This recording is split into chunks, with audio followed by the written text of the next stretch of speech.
Mr. President, dear colleagues, Monsieur le Président, chers collègues, malheureusement, il n'est pas exagéré de dire que nous vivons aujourd'hui à une époque de danger. Il n'est pas exagéré de dire non plus que depuis la fin de la Deuxième Guerre mondiale,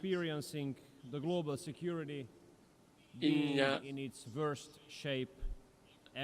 jamais eu de menace sécuritaire aussi importante. Les guerres sont croissantes, de même que la menace du terrorisme, les conflits ethniques, la propagation d'idées extrémistes et le recours à l'arme nucléaire est de plus en plus évoqué. Notre époque est marquée par des dangers, disais-je, une période qui est associée au risque de l'éclatement d'une troisième guerre mondiale. Tous ces conflits, malheureusement, vont dans le même sens, vers le sens d'une division du monde en blocs, à nouveau, ce qui serait un phénomène tout à fait dangereux. Les Hongrois le savent bien de leur expérience historique. Nous avons perdu 40 ans de notre vie, de notre histoire, à l'époque où le monde était divisé en blocs. C'est contraire à notre intérêt national. Mais alors, quel est notre intérêt national? Eh bien, c'est la connectivité. C'est-à-dire que l'on doit refaire place au respect mutuel sur la base de la coopération internationale. Et un tel système produira des bénéfices pour toutes et tous. La stratégie hongroise se veut comme un carrefour entre l'Est et l'Ouest, un point de rencontre où la coopération des économies de l'Est et de l'Ouest est possible. J'aimerais vous donner deux exemples. Une coopération germano-allemande dans le domaine de l'électromobilité en Allemagne. Une coopération entre l'Allemagne, la France et la Russie dans le nucléaire en Hongrie. Tout cela montre dans quelle mesure le monde pourrait bénéficier d'une coopération Est-Ouest civilisée. Pour résumer, la démarche de la Hongrie aujourd'hui pour relever les grands défis consiste dans les principes suivants. Pas de guerre, pas de migration, pas de genre. Je le répète, pas de guerre. Bien, la Hongrie défend la paix. Nous sommes fiers d'appartenir à la majorité éprise de paix de cette organisation. Nous le faisons en espérant que l'Assemblée générale nous permette d'aboutir à des solutions pour promouvoir la paix dans les zones du monde qui souffrent de la guerre. Nous espérons que ces espoirs ne seront pas que des chimères. La Hongrie vit depuis plus de 2 ans et demi aux côtés d'un pays en guerre, l'Ukraine. Nous avons subi les conséquences de cette guerre au quotidien. Une vague colossale de réfugiés, 1,5 million, alors que nous comptons moins de 10 millions d'habitants. Inflation, des prix de l'énergie qui grimpent en flèche, idem pour l'alimentation. Tous les jours, nous devons consentir des efforts afin de pouvoir ne pas être attirés dans cette guerre, malgré les efforts visant à nous pousser à participer à cette guerre. C'est le devoir du gouvernement hongrois que de veiller à ce que la sécurité du peuple hongrois et de la Hongrie soit garantie. Monsieur le Président, depuis le déclenchement de la guerre en Ukraine, la Hongrie défend l'idée d'un cessez-le-feu et de pourparlers de paix. Malheureusement, nous avons été visés par des attaques majeures, des attaques politiques, accusations, stigmatisations en raison de notre position, des accusations très brutales de la part de ceux qui parlent aujourd'hui de l'importance de cesser le feu et de pourparlers, les mêmes pays d'Europe. Et si ces pays qui, par le passé, nous stigmatisaient en raison de notre position, ne nous avaient pas attaqués en raison de notre position, s'ils avaient prôné le cessez-le-feu, les pourparlers, dès le départ, nous aurions sauvé la vie de centaines de milliers de personnes. Nous aurions évité de grandes vagues de réfugiés. Nous aurions évité de nombreuses destructions. Toutefois, l'Europe, l'Union européenne, a opté pour une stratégie mauvaise, défaillante. Plutôt que d'isoler la guerre en Ukraine, celle-ci a été mondialisée. Le paquet de sanctions que l'Union européenne a adopté n'a pas du tout, loin s'en faut, été à la hauteur des attentats, davantage nuit à l'économie européenne que russe. Des centaines de milliers d'euros ont été envoyés en Ukraine sous forme de liquidités ou d'armes, de millions plutôt. Chaque jour de guerre pose le risque d'escalade. Chaque jour, il y a de nouvelles pertes et destructions. Si l'on se tourne vers l'histoire, il est clair que toutes les guerres se finissent à la table des négociations. Aucune guerre ne se termine sur le champ de bataille. C'est pourquoi nous exprimons notre respect en faveur du président Trump et de ses efforts, qui est le seul espoir d'une paix en Ukraine. Nous espérons que le président Trump n'abandonnera pas ses efforts, en dépit du fait que de nombreux responsables politiques en Europe sapent les efforts déployés par le président Trump plutôt que ne l'appuient. Les Hongrois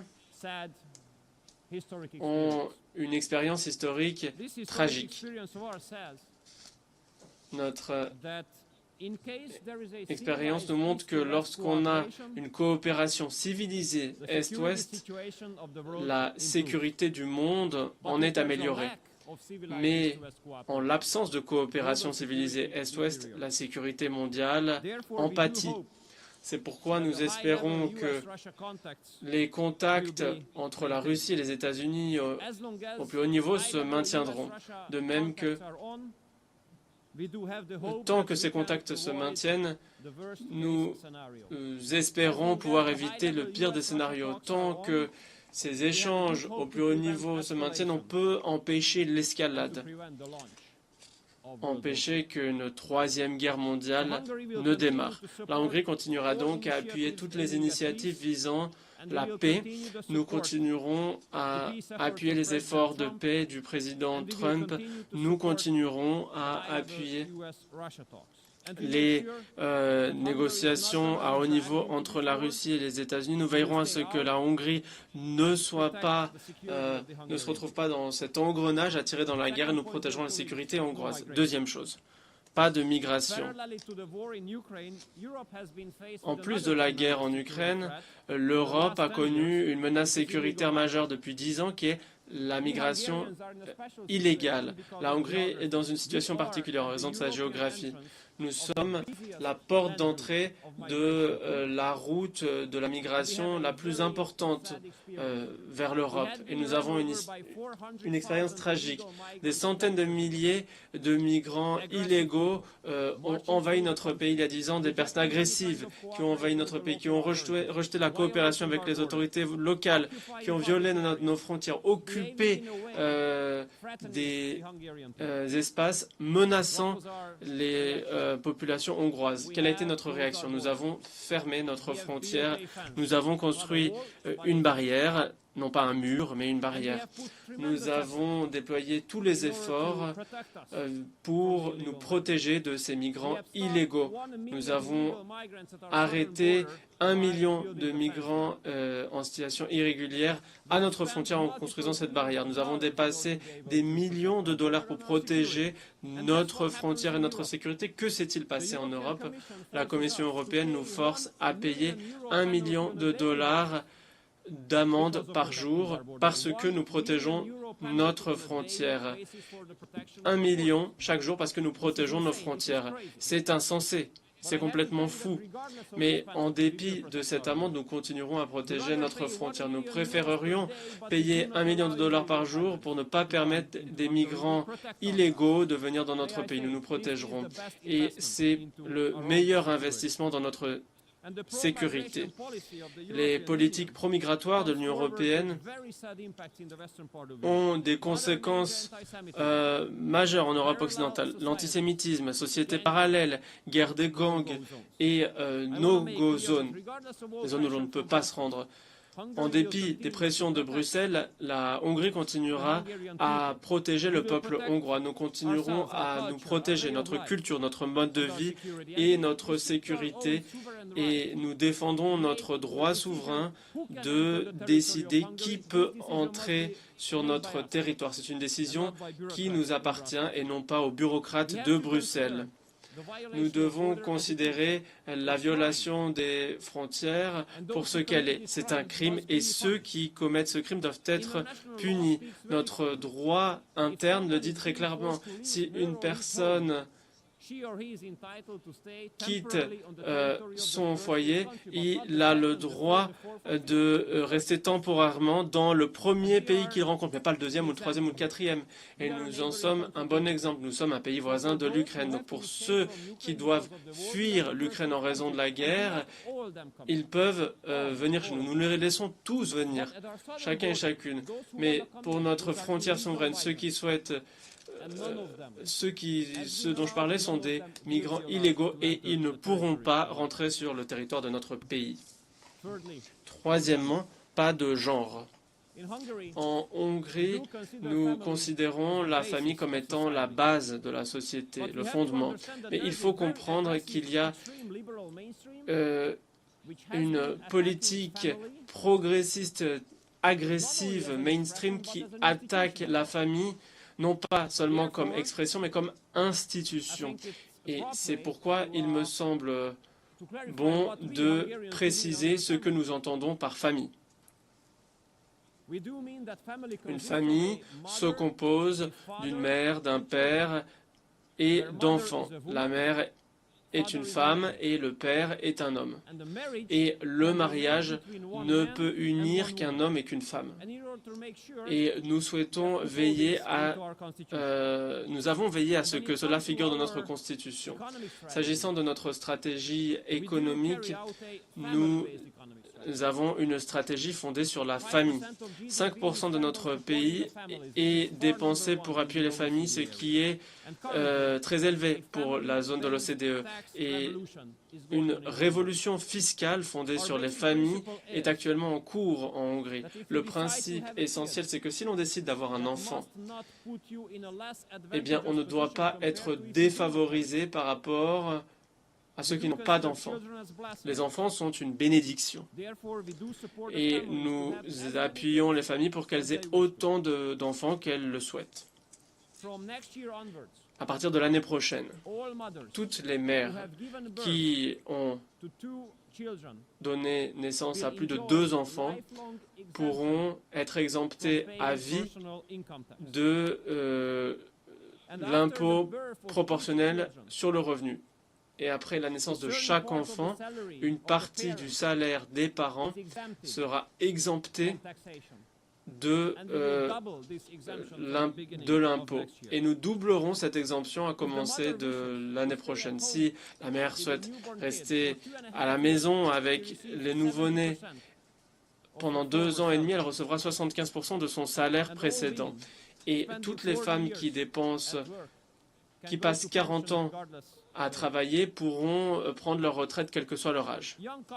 Les jeunes couples pourront accéder à 28 000 euros de prêt à des conditions avantageuses pour le premier enfant. Ça veut dire que à partir du troisième enfant, on a des taux d'intérêt de 0%. À partir du troisième enfant, l'État peut même aider au remboursement du prêt. Et récemment, nous avons pris la décision de lancer le plus grand prêt pour l'accès à la propriété pour toutes les familles qui peuvent ainsi acheter un appartement ou une maison avec un intérêt de 3%. Ce qui signifie, chers collègues, mesdames et messieurs, que notre objectif est de rendre la grandeur à la Hongrie. Et pour ce faire, nous devons nous protéger face aux guerres, les guerres qui se déroulent depuis 3 ans et demi dans notre voisinage. Nous devons aussi nous protéger face à la migration illégale et veiller à ce que nous ne permettons à aucun migrant illégal de se rendre sur le territoire hongrois. Et enfin, nous devons nous protéger face à la propagande agressive du genre et nous devons renforcer nos familles. Pas de guerre, pas de migration, pas de genre. Voilà la recette de la Hongrie. Je vous remercie de votre attention. Je remercie le ministre des Affaires étrangères et du Commerce de la Hongrie.